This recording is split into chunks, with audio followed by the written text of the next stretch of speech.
À toutes et à tous, je souhaite une bonne et heureuse année 2012. Que Dieu répande sur chacun et sur notre pays ses biens et sa miséricorde. Nous prions pour une émergence véritable, une justice équitable, la paix, la prospérité et la cohésion sociale. Depuis très longtemps, des hommes et des femmes me manifestent leur confiance. Debout, ils rêvent d'un Sénégal nouveau. Ils ont, par divers moyens, appelé ma candidature à la présidentielle de février prochain.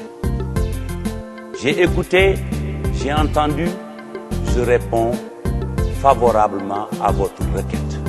C'est un devoir patriotique suprême, le meilleur des dons de soi. Je suis candidat. Je m'engage dans la course présidentielle pour plusieurs raisons. Je suis un citoyen exclusivement sénégalais. Je n'ai pas la double nationalité. Je n'ai pas de biens à l'étranger. Tout ce que j'ai gagné à la sueur de mon front, je l'ai investi dans mon pays, le Sénégal. C'est vrai, je n'ai pas fait d'études supérieures, mais la présidence est une fonction et non un métier.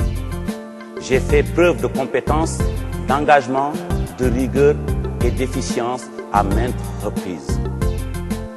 À l'école du monde, j'ai beaucoup appris. Le voyage instruit autant que les livres. Le monde est un livre ouvert.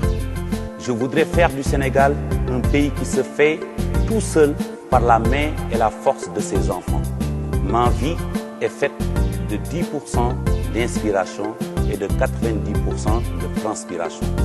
Voilà pourquoi j'ai les moyens de mettre le Sénégal au travail. Je suis l'alternative à l'alternance. Depuis 20 ans, j'ai été reçu par les plus hautes instances et dirigeants du monde. L'accompagnement, la solidarité et la coopération internationale ne nous feront pas défaut. Mon programme n'est pas une addition de promesses, c'est une prise de rendez-vous ponctuelle et ferme tout au long de mon mandat. L'État va retrouver le sens des priorités, la rigueur dans l'exécution, le respect du calendrier et des délais. Découpé en période de 100 jours, le calendrier me permettra de collecter les informations et de trouver les solutions consensuelles. Les fonctionnaires et les professionnels des secteurs concernés seront associés en amont avant prise de décision. Des instructions fermes seront toujours données pour l'exécution des projets et des programmes. Avec moi, les fonctionnaires retrouveront le respect dû à leur rang. À chaque étape, je communiquerai avec le peuple. C'est avec vous que j'entends gouverner. Aucune décision majeure ne sera prise sans consultation. Spécialistes, acteurs des services, des secteurs concernés et représentants des associations seront toujours associés à la réflexion. Si vous m'élisez en février, le premier acte que je poserai sera la réduction du train de vie de l'État. Avant la fin de mon mandat, l'autosuffisance alimentaire sera une réalité, la nourriture pour tous est mon combat. Le DISO, ou concertation, est ma méthode de gouvernance. Ma conviction, j'appliquerai à la santé et à l'éducation, qui sont les 3e et 4e axes de mon calendrier, la santé et l'éducation pour tous. J'insiste particulièrement sur l'éducation. L'école est un pilier de notre développement. La pêche, le tourisme et les transports seront des secteurs porteurs. Il suffit d'y mettre de la rigueur, de l'organisation et de la méthode pour créer les conditions de l'emploi et du progrès. Le développement du secteur primaire, de la santé, de l'éducation, de l'industrie et des services aura un effet d'entraînement. Ce sera la création de milliers d'emplois.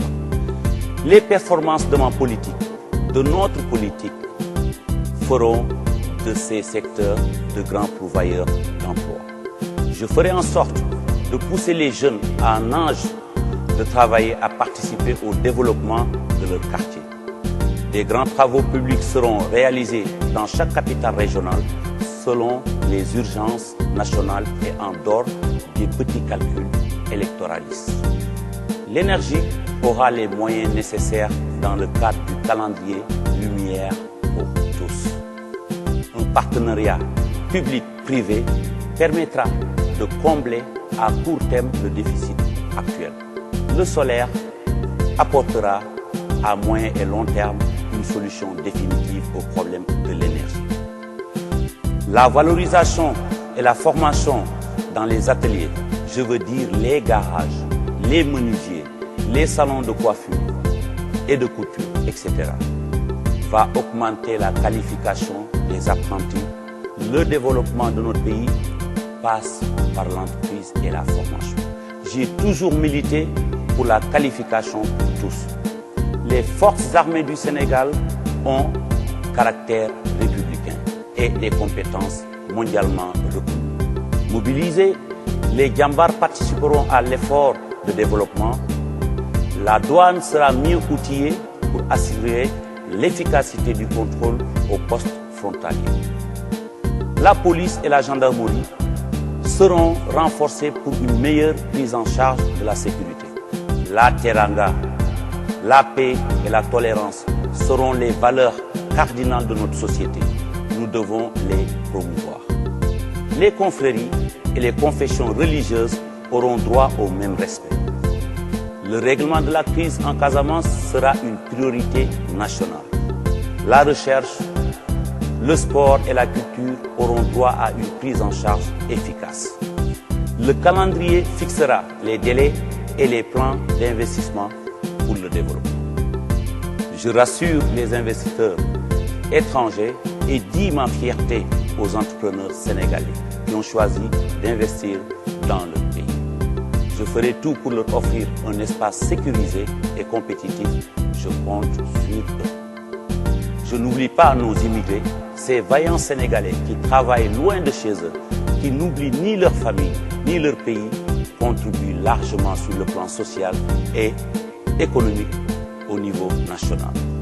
Pour ma part, ce sont des investisseurs. Je vous donne l'exemple de cet émigré qui, en plus d'envoyer la dépense, soutient un membre de sa famille à lancer sa propre affaire. Donc, il est investi. À mon pays, je peux apporter le secret de ma réussite professionnelle. Il s'agit de la rigueur, surtout dans le choix des hommes. L'homme qu'il faut à la place qu'il faut. Les meilleurs de vous. Je travaillerai avec les meilleures compétences sénégalaises, quel que soit le pays où ils sont. Ici ou à l'étranger, je mettrai à la disposition de mon pays mon portefeuille relationnel. Le but est d'attirer les capitaux et d'obtenir l'effacement de tout ou une partie de la dette du Sénégal. Je veillerai à ce que les élections soient transparentes, libres et démocratiques. Une fois élu, je mettrai en place une commission électorale nationale indépendante. La vie, c'est un choix. À côté de la hauteur qui succombe, il y a le bas-fond qui trompe. Je veux et je souhaite un Sénégal debout et fier comme le lion rouge des savanes ancestrales chanté par notre hymne national. Avec vous pour gagner dès le premier tour. Fekkee ñu ci boole, jóg jot na. Merci, bonsoir, Dieu bénisse le Sénégal.